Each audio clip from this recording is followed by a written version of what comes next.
दुनिया है लॉकडाउन में, कोरोना है सबका रोना।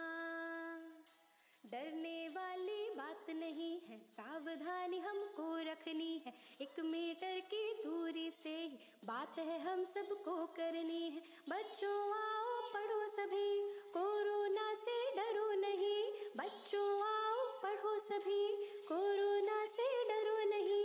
पढ़ना लिखना है सबको, आगे बढ़ना है सबको।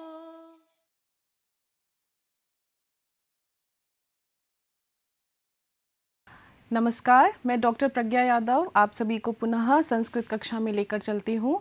आप सभी इस कक्षा में कक्षा 12 के संस्कृत विषय का रघुवंशम महाकाव्य के द्वितीय सर्ग का अध्ययन कर रहे हैं।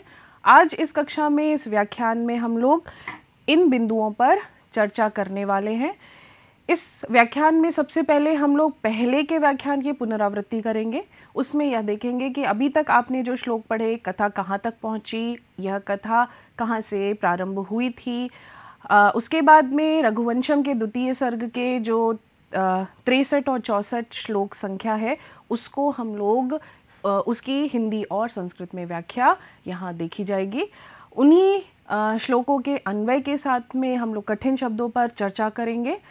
उसके साथ ही इन श्लोकों में आए हुए काव्यशास्त्रीय तत्वों के विषय पर हम लोग चर्चा करेंगे, उनका अन्वेषण करेंगे।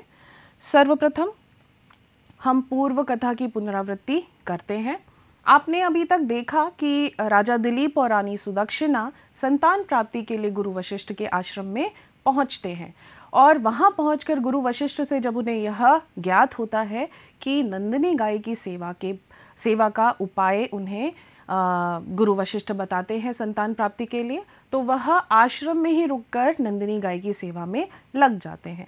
आपने अभी तक देखा कि 21 दिन तक राजा दिलीप और सुदक्षिणा ने किस प्रकार से नंदिनी गाय की सेवा की। 22वें दिन नंदिनी गाय ने राजा दिलीप की परीक्षा लेने का निर्णय किया और वह गुफा के पास पहुंच जाती हैं, जहां पर एक सिंह द्वारा उनके ऊपर आक्रमण किया जाता है। सिंह से गाय की रक्षा के लिए जब राजा दिलीप अपने शस्त्र उठाते हैं तो वह अपने को शस्त्र चलाने में असमर्थ पाते हैं। तब वह सिंह मनुष्यवाणी में बात करता है और बताता है कि मैं कुंभोदर हूँ, मैं शिव का भक्त हूँ, शिव ने ही मुझे यहाँ पर नियुक्त किया है। यह जो देवदारू का वृक्ष आप सामने देख रहे हैं वो पार्वती जी का बहुत ही प्रिय वृक्ष है। उसकी रक्षा के लिए मुझे शिव ने यहाँ पर नियुक्त किया है। एक बार हुआ क्या था कि एक हाथी ने, वन के गज ने इस देवदारू वृक्ष को क्षति पहुंचाई थी, जिस पर पार्वती बहुत ही दुखी हो गई थी। इस कारण से मुझे यहाँ नियुक्त किया गया है और मैं इस गुफा के बाहर मैं कहीं और जाके अपना भोजन ग्रहण नहीं करता हूँ। यहाँ पे जो आ जाता है वो भोजन मेरा ही होता है।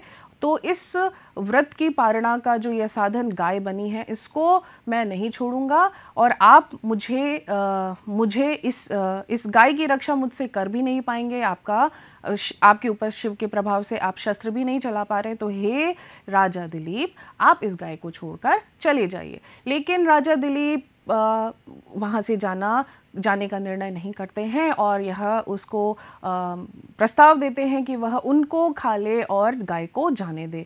इस पर सिंह के द्वारा बहुत सारे प्रलोभन दिए जाते हैं राजा दिलीप को कि आप अभी नई अवस्था के हैं, आपके पास इतना बड़ा साम्राज्य है, आप यह साम्राज्य जो राजा की पदवी है वो इंद्र की पदवी के समान माना जाता है, इसलिए आप इतनी छोटी सी चीज़ के लिए, सिर्फ एक गाय के लिए आप इतने बड़े साम्राज्य को, इतने बड़े आप सुख को कैसे छोड़ देंगे। यह बड़ा ही मूर्खता वाला कार्य है, इस कार्य को आप ना करें। और आप तो हजारों गाय, लाखों गाय को देखकर आप गुरु वशिष्ठ को मना सकते हैं, लेकिन इन प्रलोभनों के बाद भी राजा दिलीप सिंह की बात को नहीं मानते हैं। उसका प्रत्युत्तर आपने देखा पिछली कक्षाओं में कि राजा दिलीप किस प्रकार से हर एक प्रलोभन का उत्तर दे रहे हैं। वो कहते हैं कि यह जो साम्राज्य है, यह जो शरीर है, यह सब भौतिक है।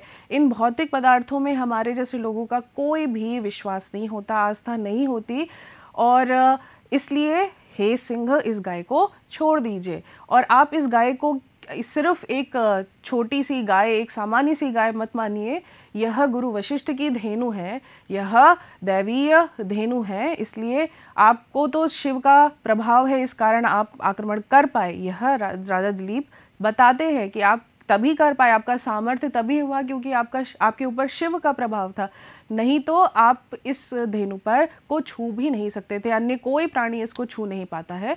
तो इस प्रकार से उन्होंने विभिन्न प्रलोभनों का, विभिन्न तर्कों का सिंह के जो सामने उनके प्रस्तुत किए गए थे उसको तर्क से बात की, और उन्होंने एक तरीके से निवेदन किया कि आप मुझे खा ले, आप मित्र हो गए मेरे, इस वन में हम लोग की वार्तालाप हो चुकी है, संबंध बन चुका है, इसलिए मेरा जो प्रणय है, मेरा जो निवेदन है उसको मत ठुकराइए और मुझे आप खा लीजिए, आप इस धेनु को जाने दीजिए। इस निवेदन पर वह सिंह कहता है ठीक है, जैसा आपकी मर्जी। उस समय राजा दिलीप अपने शरीर को आमिष पिंड के समान सिंह के समक्ष प्रस्तुत कर देते हैं, पारणा के लिए सिंह के। और उसी क्षण आपने पिछली कक्षा में ही देखा कि उसी क्षण विद्याधर उनके ऊपर पुष्प वृष्टि करने लगते हैं। इस पर आश्चर्यचकित राजा दिलीप पुनः सामने देखते हैं तो सामने उस गाय को पाते हैं सिर्फ, जो अब ममता से पूर्ण है, नंदिनी गाय जो दूध बहा रही है ममता से, उस गाय को समक्ष पाते हैं और बड़े विस्मित होते हैं, बड़े ही आश्चर्यचकित होते हैं। इस पर नंदिनी गाय मनुष्यवाणी में वार्तालाप करने लगती हैं। वह बोलती हैं कि हे वत्स, अब उठ जाओ, मैं तुम्हारी परीक्षा ले रही थी, यह जो सिंह है वो मायावी था, यह मेरे द्वारा ही बनाया गया था, इसलिए आप अब उठ जाइए। अब देखते हैं आगे क्या होता है, लेकिन उससे पहले संदर्भ आपको लिखना है। हर कक्षा में आपको संदर्भ का एक उदाहरण दिखाया जा रहा है। संदर्भ में आपको उसके कवि महाकवि कालिदास उद्धृत अवश्य करना है। जिस महाकाव्य से लिया गया है यह श्लोक वह रघुवंशम, यह उद्धृत करना है। किस सर्ग से है, उस सर्ग का नाम क्या है, यह आपको अवश्य उद्धृत करना होता है। द्वितीय सर्ग नंदिनी वर प्रदान, यह आपने अपने हिंदी श्लोक में आपको उद्धृत करना है। संस्कृत भाषा में जो संदर्भ आप लिखेंगे उसमें एक उदाहरण देख लीजिए, मैं पढ़ के बताती हूँ। प्रस्तुत श्लोकः महाकवि कालिदास कृत रघुवंश महाकाव्यस्य नंदिनी वर प्रदानमिति नाम्नः द्वितीय सर्गात् उद्धृतः अस्ति।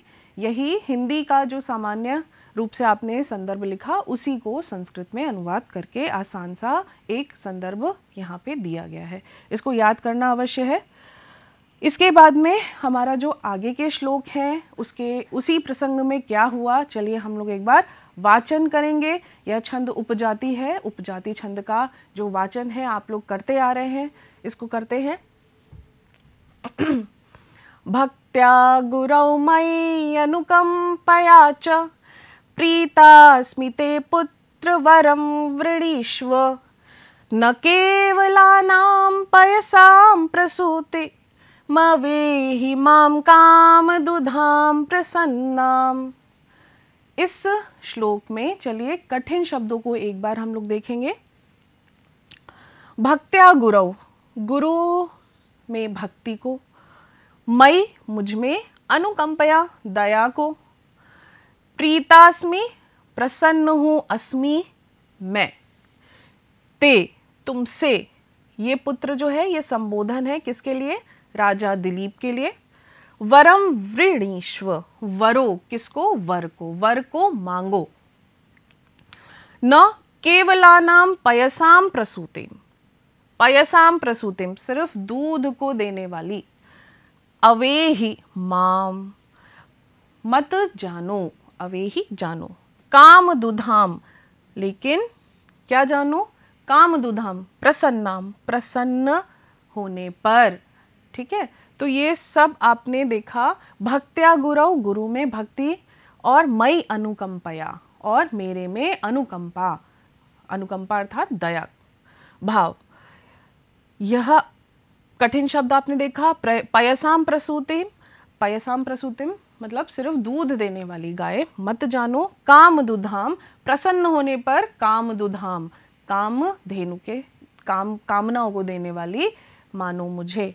यह किसका जवाब है? यह मनुष्यवाणी में गाए नंदिनी राजा दिलीप को बोल रही हैं।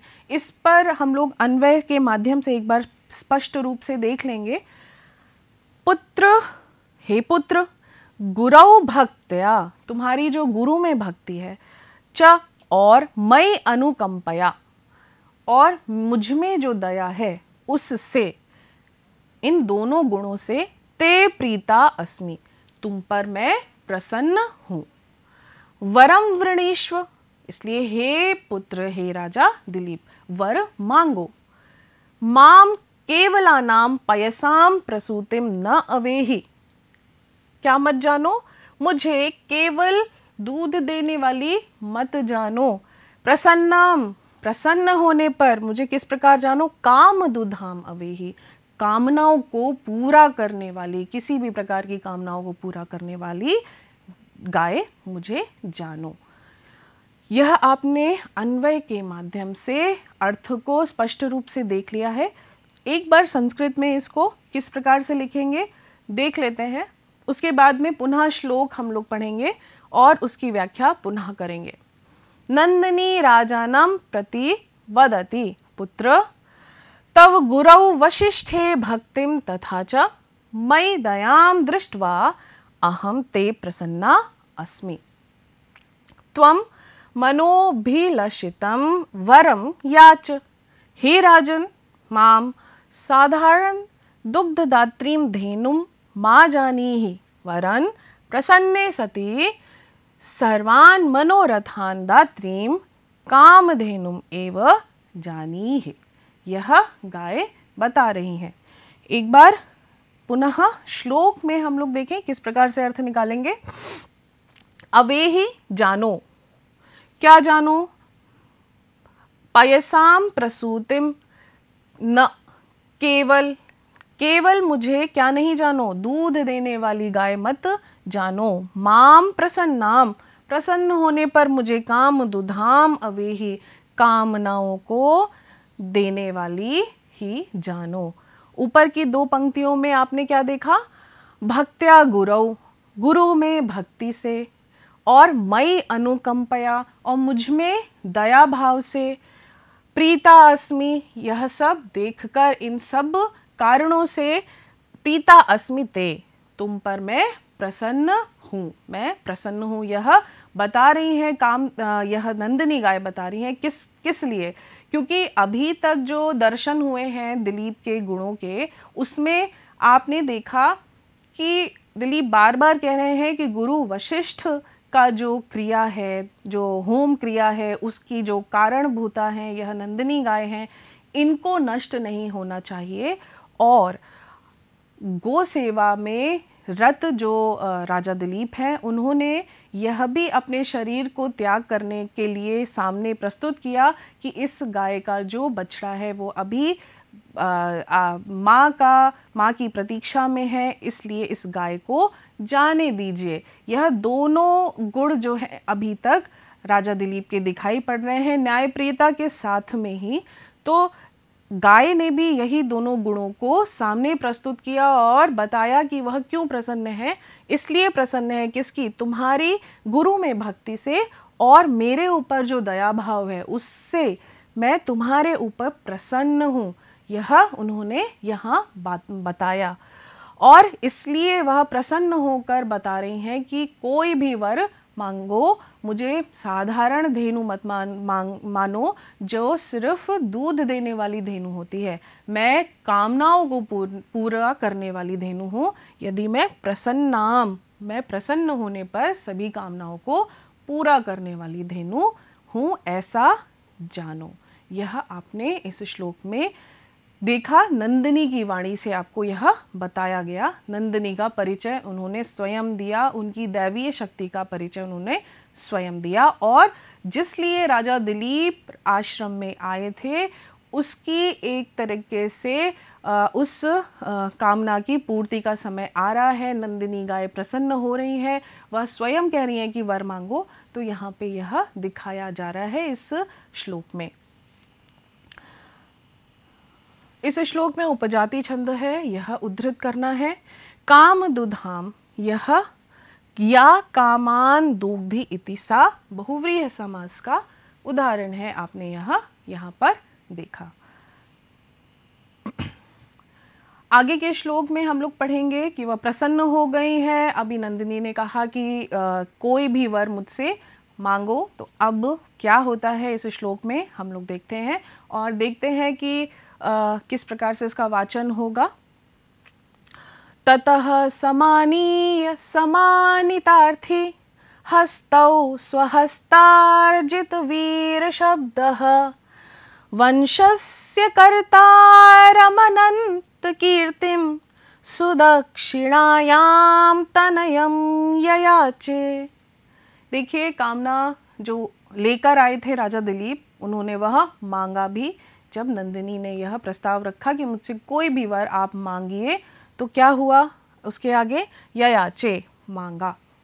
क्या, किसने मांगा, क्या मांगा, देखते हैं हम लोग।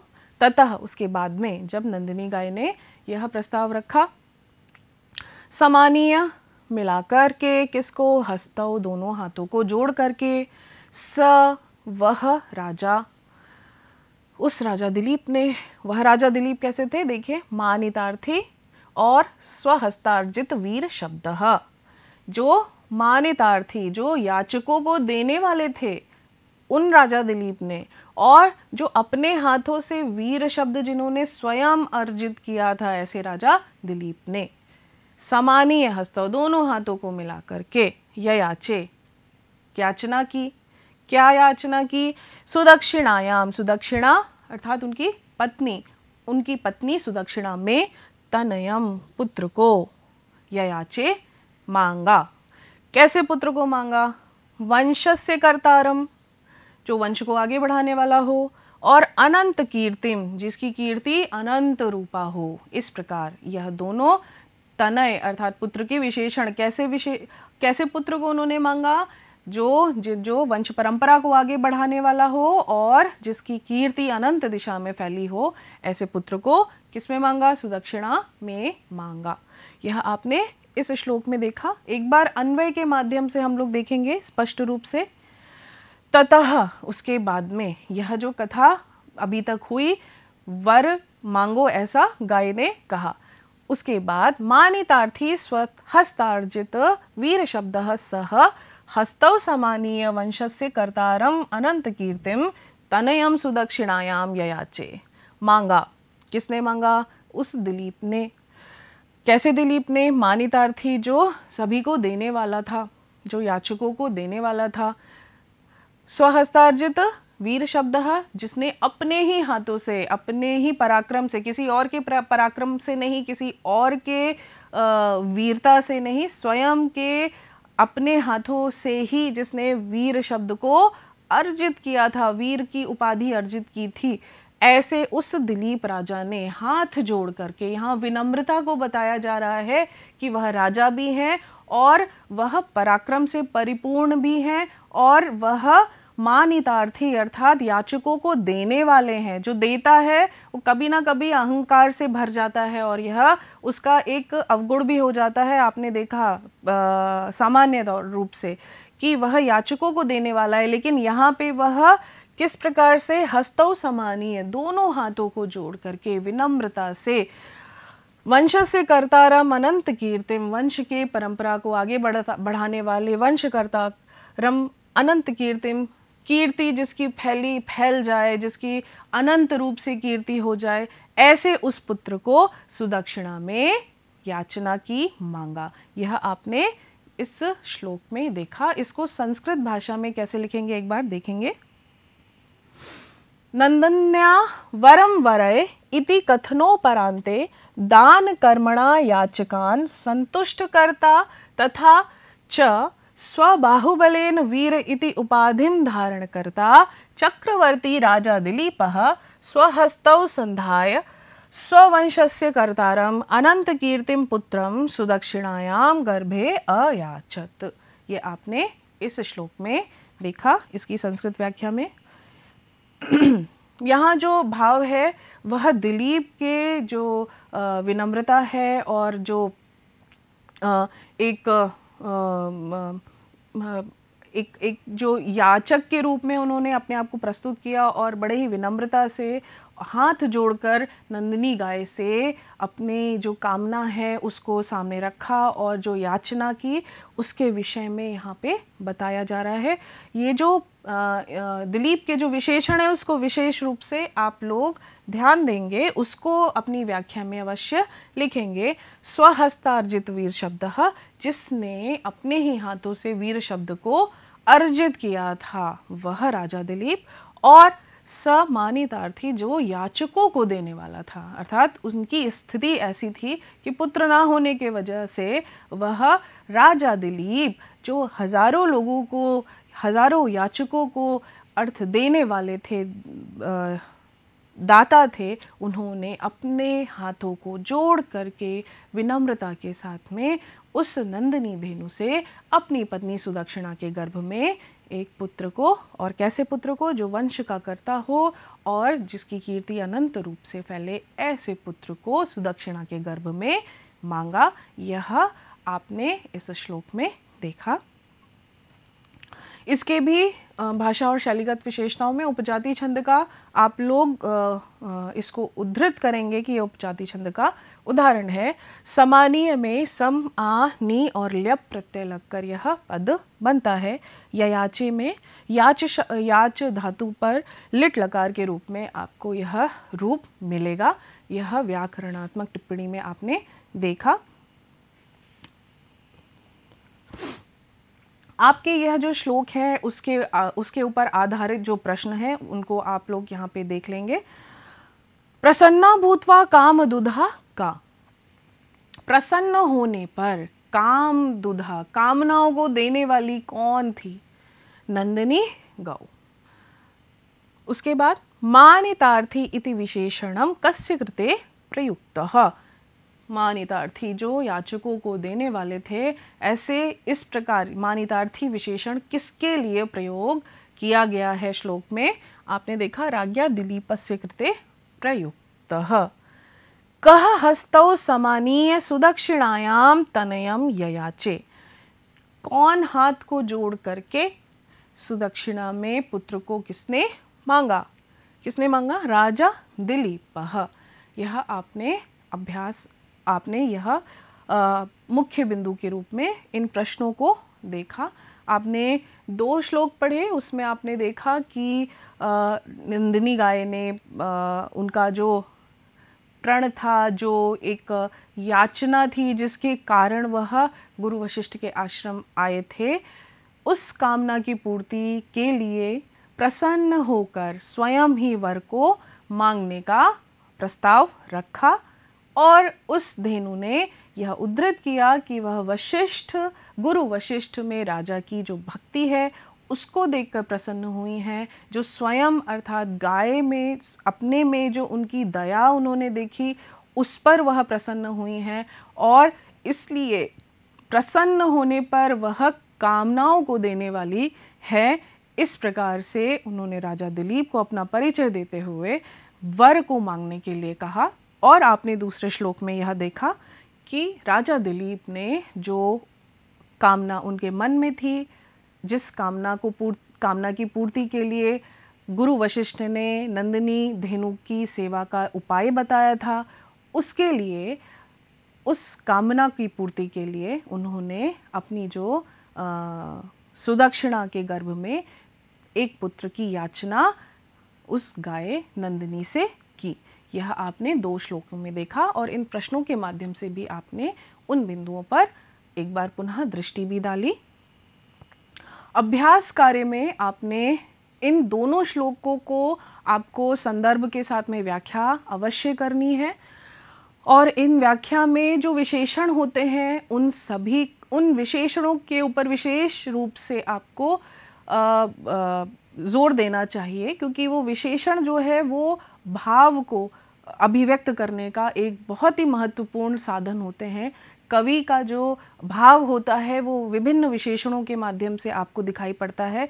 उन भाव को अवश्य आपको प्रभावपूर्ण ढंग से आपको अपने लेखनी से प्रस्तुत करना चाहिए। और पठित श्लोक का सस्वर उच्चारण आपको अवश्य करना है। उस उच्चारण से आपको मैं पुनः बता रही हूँ कि उच्चारण के माध्यम से आपके जो डर है उसको आप कम कर सकते हैं। संस्कृत के विषय में जो आपको उच्चारण में भय होता है उसको उस डर को कम किया जा सकता है, और आपको जहाँ पर यति है, छंद है, उनका अलग ज्ञान भी होता है, और रुचिपूर्ण तरीके से आप उसको पढ़ सकते हैं, और रुचि का निर्माण भी होता है इस वाचन प्रक्रिया से। तो इस वाचन प्रक्रिया को आप लोग बहुत ही महत्वपूर्ण तरीके से करते रहेंगे। यह जो आपका श्लोक था, यहाँ तक आपका जो पाठ्यक्रम है अभी तक यहाँ पे समाप्त होता है। आपको कुछ मुख्य बिंदुओं पर यहाँ पर मैं थोड़ी देर के लिए आपको बताऊंगी। आपने अभी तक उपजाति छंद को देखा। उपजाति छंद इंद्र वज्रा और उपेंद्र वज्रा का मिश्रण होता है, और आपको शुरू में भी बताया गया था कि इसमें 4 चरण आप प्रत्येक श्लोक में देख रहे हैं। प्रत्येक श्लोक के जो 4 चरण हैं उसमें जो वर्ण संख्या है वो 11-11 है। इंद्र वज्रा छंद जो होता है और उपेंद्र वज्रा छंद जो है, उन दोनों का ही मिश्रण उपजाति। मिश्रण का मतलब हुआ एक चरण इंद्र वज्रा का हो जाएगा, दूसरा चरण उपेंद्र वज्रा का हो सकता है, तीसरा भी उपेंद्र वज्रा का हो सकता है। यह जो इंद्र वज्रा और उपेंद्र वज्रा का जो मिश्रण है वही उपजाति छंद कहलाता है, और यह जो मिश्रण है वह 14 प्रकार से बताया गया है। तो उपजातयः कहा गया है इसकी परिभाषा में। विभिन्न प्रकार की उपजातियां मिलती हैं। 14 प्रकार की उपजातियां इंद्र वज्रा उपेंद्र वज्रा के मिश्रण से आपको मिलती हैं। साधारण से शब्दों में आप यह जानिए कि इंद्र वज्रा जो छंद होता है उसका प्रथम जो अक्षर है वो दीर्घ होगा, उपेंद्र वज्रा का ह्रस्व होगा, और पहचानना आपको छंद के परिचय से ही होता है। और उपजाति में 11-11 होते हैं वर्ण संख्या, और मिश्रण आपको इंद्र वज्रा और उपेंद्र वज्रा का अलग अलग प्रकार से मिलेगा। इसके बाद में आप कालिदास के महत्वपूर्ण जो वैशिष्ट्य है उसको आपने द्वितीय सर्ग के विभिन्न श्लोकों के माध्यम से देखा, जिसमें आपने जो काव्यशास्त्रीय तत्व हैं वो एक बार मैं बता चुकी हूँ। जो कला पक्ष में आते हैं, काव्यशास्त्रीय तत्व में आपको रस, छंद, अलंकार, यह छंद में आपने उपजाति का परिचय लिया। यहाँ पर उदाहरण भी आपने कई देखे। अलंकारों में आपने उपमा अलंकार, उत्प्रेक्षा अलंकार, अनुप्रास अलंकार और विभिन्न अलंकारों के यहाँ पर दर्शन किए, जिसमें उपमा की आपने जो गरिमा देखी कालिदास की, वह महत्वपूर्ण रूप से आपको उद्धृत करनी चाहिए। और बड़े ही प्रकृति जो हिमालय का दृश्य है, जो धेनु के पीछे उनका स्वभाव है, जो सेवा वह कर रहे हैं, जो एक प्रकार से जो उनका क्रियाकलाप है वो कितने सुंदर ढंग से कालिदास द्वारा विभिन्न अलंकारों, विभिन्न विशेषणों के माध्यम से आपके सामने प्रस्तुत हुआ है, यह बहुत ही प्रशंसनीय है। इसको अवश्य पुनः एक बार पढ़ेंगे। और आपने द्वितीय सर्ग में रघुवंशीय राजा दिलीप के विभिन्न गुणों के विषय में पढ़ा, जिसमें आपने उनकी सेवा परायणता को देखा, गुरु भक्ति को देखा, न्याय प्रियता को देखा और त्याग को देखा, जो कि रघुवंशीय राजाओं के जो गुण हैं वह आपको पूरी तरीके से कालिदास ने इस द्वितीय सर्ग के माध्यम से दिखाए हैं। तो रघुवंशीय राजाओं के विषय में जो उन्होंने प्रथम सर्ग में लिखा कि त्यागाय संभृतार्थानाम सत्याय मितभाषिणाम यशसे विजगीषूणाम प्रजायै गृहमेधिनाम, यह जो आपने श्लोक पढ़ा, एक उन्होंने प्रशंसा की इन श्लोक के माध्यम से। एक प्रकार से उन्होंने दिलीप राजा के गो सेवा के माध्यम से आपके समक्ष रखी। यह आपने द्वितीय सर्ग में पढ़ा। तो इस द्वितीय सर्ग को यहीं पर हम लोग पाठ्यक्रम के आधार पर यहीं पर समाप्त करते हैं। तब तक के लिए धन्यवाद। अगर आप यह वीडियो किसी प्रकार नहीं देख पाए हैं तो YouTube के चैनल पर आप उत्तर प्रदेश माध्यमिक शिक्षा के चैनल को सब्सक्राइब करके देख सकते हैं। तब तक के लिए धन्यवाद।